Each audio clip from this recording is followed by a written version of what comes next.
Hey y'all, I'm super excited to be back to share my version of a DIY devotional junk journal with you. Most of you have heard of the 100 Days of Bible Promises by Illustrated Faith. I'm just going to share with you how I deconstructed this entire book using the cover and everything to create a junk journal. So stay tuned for the cover at the end. I am going to add my own little personal touch to it, and then I'm going to use some stamps and some other fun little, just minor little details.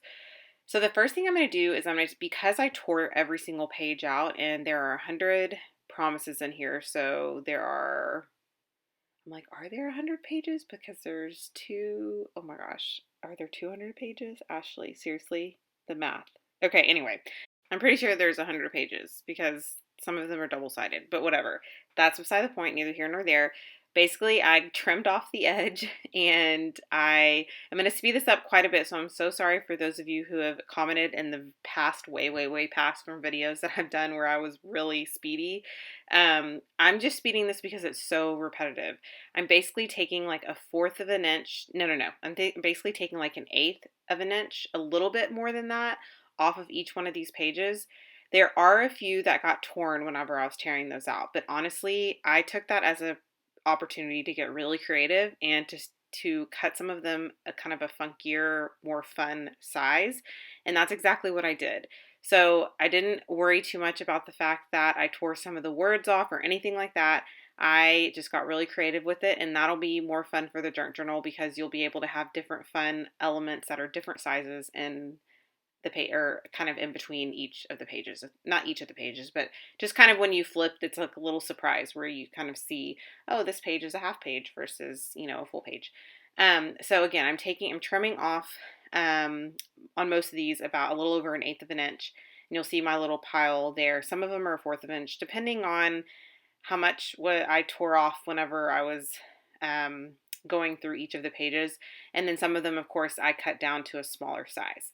So now I'm going to, at this point, I'm just kind of looking at the cover just to kind of get some like creative juices flowing to see, am I going to use those covers to make an actual cover? And then at this point, I'm like, I don't know. I'm just going to continue with my process.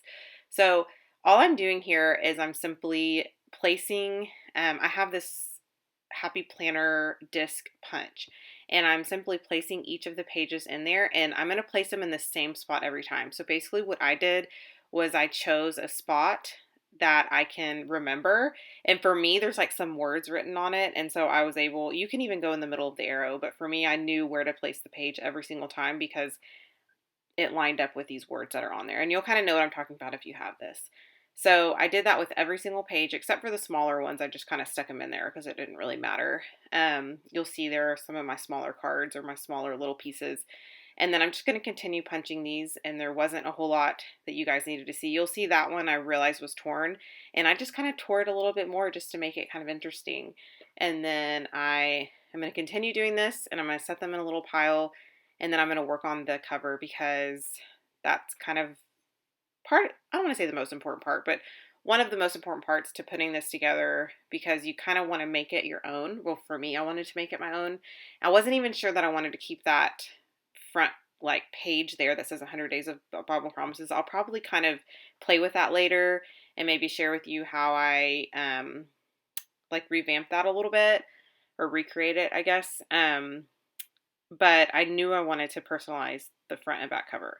So what I did was I took the front and back cover and I simply cut it out with my trimmer, and I had to like work a little extra hard, a little bit of elbow grease on this one where I just kind of went back and forth and sawed it like right across a few times.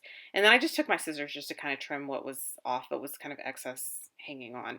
And then I'm simply going to use the front cover for, actually I think I reversed it. I used the back cover for the front because I trimmed less off from that. And then I'm going to use the front cover for the back. And I just flip them inside out because I want kind of like a little bit of a blank slate. So it has a little bit of a fun pattern on this. And I want that to be my front cover. And then I want this to be my back cover. And I will share with you kind of how I at least do the inside cover so that it's not just the back end of a book, if that makes sense. So I'm going to add all the discs on, and I'm not going to bore you with watching, well, you can sit and watch this, but it's going to go really fast. So basically, I'm going to add all the pages, and you may even see some of those smaller pages get added in, but this is a pretty quick process here. Once you kind of get going with this, you'll realize like the ones that because you could punch like 3 or 4 pages at a time, and those ones that you punch together are going to fit in these discs so easily.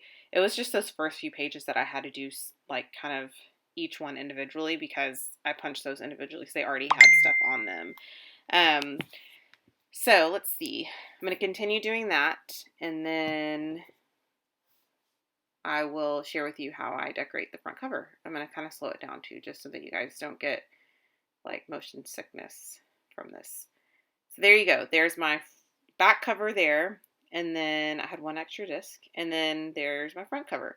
Really love the way this turned out. Although this paper clip and this little tag, or not tag, what am I thinking of? Tab was bugging me, and I do remove that later, but I'm going to just do a quick little flip through here so you can kind of see there's a little half page there. Just kind of a fun little added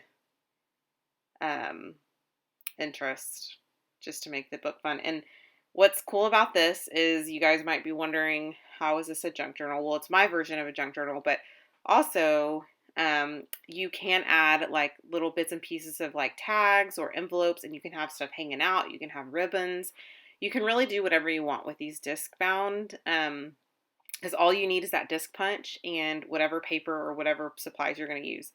And that's what I really love about this, is you can create. And I really kind of thought to myself, it would be really nice to have one of those like cinch binding tools, which I used to have a long time ago when I first started scrapbooking, and I just didn't use it that much. But now I think I would. And I think it would have been fun to do that with this too. So if you have the cinch, I think that would be fun. The difference is these are removable, and maybe the cinch ones, the papers are in the cinch, like when you make a cinch book too. But for the disc bounds, these are 100% removable. So you can take them out and work on your page, paint on it, stamp on it, whatever you want, kind of like I'm doing right now. So let me move on to tell you what I'm doing. Basically, I'm using these stamps called Chronicle Type. The bigger ones are called Chronicle Type, and they're by Close to My Heart, and I'll link them down below. And then I'm using the ink Close to My Heart Blossom, which sadly I don't think is available, but I'll try to link like the closest one to it, and I can't remember what it's called. Oh, it's gonna bug me. There's one that's like looks like it's probably pretty close or pretty similar to the color. And then I'm just gonna simply do a fun little title that just says His Will, Not Mine. I think it's pretty short and sweet. It makes a lot of sense and says a lot for what I'm hoping this book will be for me. And then I'm gonna add just a quick little heart from a piece of my heart stamp set that I've used quite a bit lately by Close to My Heart. And the block is also close to my heart, the like acrylic block. And again, the ink is as well. And just to add a little something extra, I want to keep the front pretty simple because it might get like banged around a lot, and I don't want it to get like paper to be, if that makes sense. I don't want paper to kind of pull up. And so I'm going to use extreme adhesive for whatever I'm adhering on top of this page.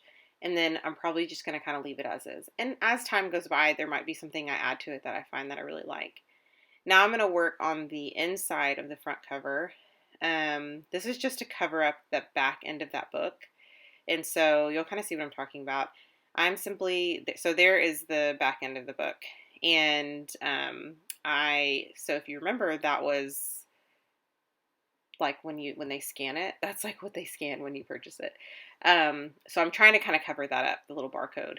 And I'm just going to I use my little, what's that thing called? What's that tool? The corner rounder, the corner chomper thing by We Are Member Keepers. I use that so that I can get like a 1/2 inch, which matched up perfectly with the book. And then I realized there was some spots, or there was like maybe like a 1/4 inch there that needs to be covered up without covering up the binding or without covering up the punched piece. And so I just simply cut another piece of paper that I thought would go great with the color scheme. And I am going to use my little scallop punch just to give a little bit of something extra. I'm going to use my scallop punch to add some interest and then adhere that as well. So you just kind of have to kind of line, I've had this for a long time. This is the Fisker's scallop punch, and you just have to make sure you're lining things up correctly and don't double punch too much on these, because then you'll kind of see, and if it's not lined up perfectly, you'll kind of see where it's uneven. But I've gotten better at it as time has gone by. So I'm going to add the front cover back on, which surprisingly goes on really nicely. And I'm going to add some little ribbons just to kind of make it fun. You can add them all the way down. I'm just going to add 3. So 2 of them are ribbons, and then 1 is like just a piece of fabric, and all 3 of these fabrics / ribbons I got from Hobby Lobby. So I'm going to double knot those, not do a bow or anything like that. Just going to stick them right into the little heart hole of the disc, and then tie a double knot, and that's going to be it. And you can do it all the way down if that's your preference. I really liked kind of just that top part being fun. And then that is pretty much it. I had a blast creating this. This is what it looked like before, all the raggedy edges, and I turned it into a little fun little devotional journal, and I can't wait to share more of what I do with this. I'll talk to you guys soon. Bye.